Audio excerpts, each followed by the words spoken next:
검찰은 지난 대선 윤석열의 부정선거 의혹 수사에 속도를 내십시오.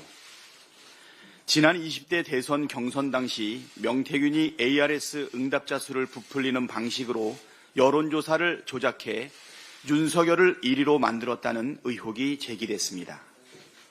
사실이라면 여론조작 부정선거로 민주주의의 근간을 뒤흔든 중대 범죄입니다. 한 줌 의혹도 남지 않게 철저한 수사가 필요합니다. 창엄지검이 작성한 수사 보고서에 따르면 명태균은 대선 기간 공표용 여론조사뿐만 아니라 비공표용 여론조사도 윤석열과 김건희에게 전달한 것으로 확인됩니다. 여기에는 홍준표를 밀어내고 윤석열을 1위로 만든 조사도 포함되어 있습니다.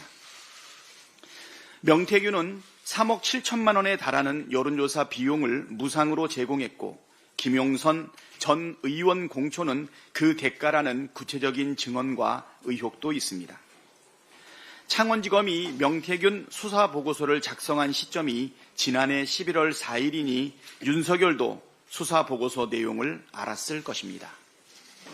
명태균이 11월 15일 구속되고 9일이 지난 11월 24일 윤석열은 김용현에게 명태균 의혹을 언급하며 이게 나라냐, 비상대책이 필요하다고 했고 김용현은 그날부터 비상계엄 선포문과 포고령 초안 등을 준비했습니다.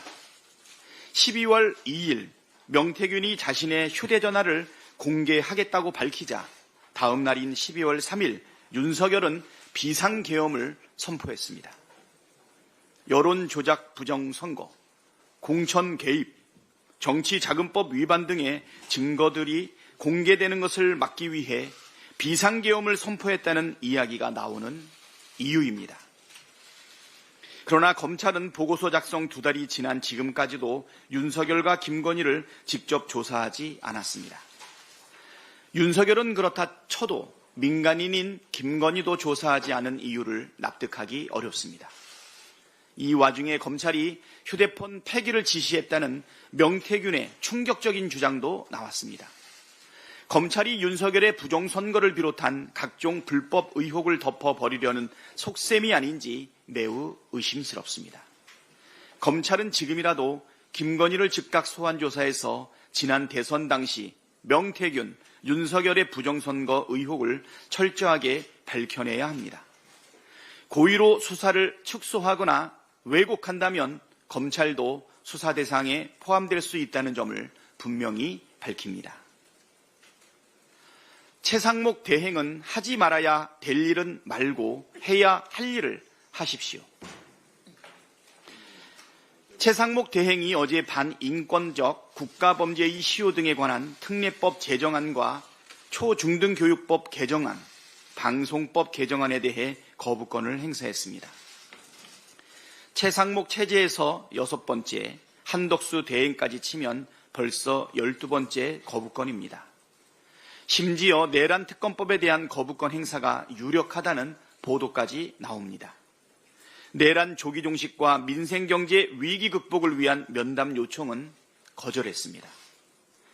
해야 할 일은 하지 않고 하지 말아야 될 일만 골라서 하고 있습니다. 매우 유감입니다.